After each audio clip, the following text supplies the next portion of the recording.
ಬಳಿಕ ಸಾರಲು ತೀರವನ ನಾವೆಯೋ ಇಳಿದದರಿಂದ ಮಹಾವೀರನು ಹೊರಟನ ತೂಣಕಾವೆಂಬಲ್ಲಿಗೆ ಸಾವಕಾಶದೆ ಸಾಗುತ್ತಿರಲದೆ ಅದೇ ದಾರಿಯಲಿ ಬೇಟೆಯಾದನೋ ಗೋರ್ವ ಸಾಮುದ್ರಿಕ ಶಾಸ್ತ್ರಜ್ಞನೋ ಅಂತೆ ಮುಳುಗಿದವನು ಅಚ್ಚರಿಯಲೇ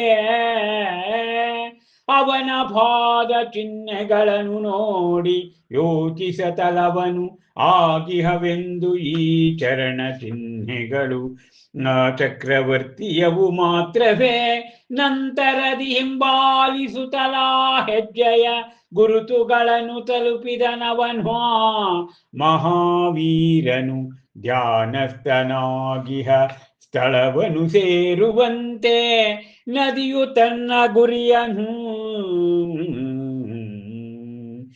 ಕೌತುಕದಿ ಗಮನಿಸಲಿ ದಿಗಂಬರನನು ಆ ಪಂಡಿತನ್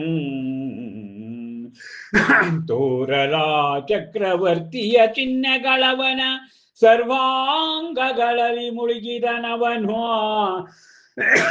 ಆಶ್ಚರ್ಯ ಕೂಪದಲ್ಲಿ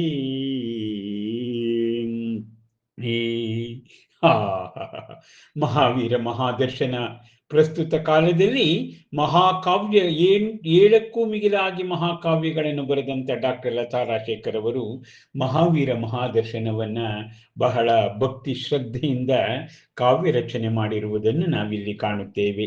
ಮಹಾವೀರನ ಪಾತ್ರವನ್ನಂತೂ ಅತ್ಯಂತ ಗಂಭೀರ ಸಾಧ್ವಾದದ ರೀತಿಯಲ್ಲಿ ಚಿತ್ರೀಕರಿಸಿರುವುದು ಅತ್ಯಂತ ಮನೋಜ್ಞ.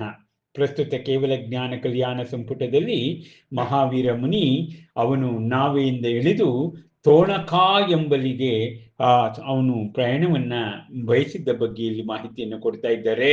ಹೀಗೆ ದಾರಿಯಲ್ಲಿ ಹೋಗುವಾಗ ಓರ್ವ ಸಾಮುದ್ರಿಕ ಶಾಸ್ತ್ರಜ್ಞನು ಅದರ ಮುಖಲಕ್ಷಣಗಳನ್ನು ನೋಡಿ ಆ ಜ್ಯೋತಿಷ್ಯವನ್ನು ಹೇಳ್ತಕ್ಕಂಥ ಶಾಸ್ತ್ರಜ್ಞ ಅವನು ಆ ಮಹಾವೀರ ಮುನಿಯ ಪಾದಾಬ್ಜಗಳನ್ನು ನೋಡ್ತಾನಂತೆ.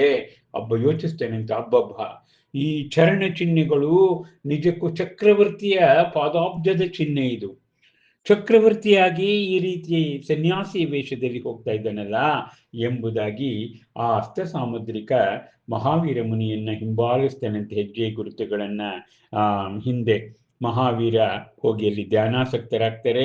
ಆ ನದಿ ಹೇಗೆ ತನ್ನ ಇದನ್ನ ಸೇರಿಕೊಳ್ಳುತ್ತೋ ಹಾಗೆ ಮಹಾವೀರ ಮುನಿ ಒಂದು ಸ್ಥಳದಲ್ಲಿ ಕುಳಿತುಕೊಂಡು ಧ್ಯಾನವನ್ನು ಮಾಡ್ತಾರೆ.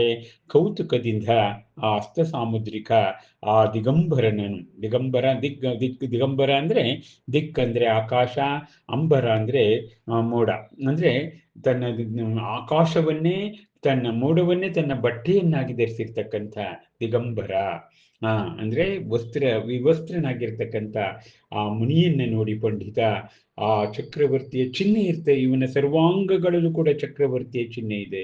ಇಲ್ಲಿ ನೋಡಿದ್ರೆ ಈತ ಸನ್ಯಾಸಿಯಾಗಿದ್ದಾನಲ್ಲ ಎಂಬತಕ್ಕಂಥ ಆಶ್ಚರ್ಯವನ್ನ ಅಸ್ತ ಸಾಮುದ್ರಿಕ ಅಲ್ಲಿ ಮಾಡ್ತಕ್ಕಂಥದ್ದನ್ನ ನಾವು ಕಾಣ್ತೀವಿ.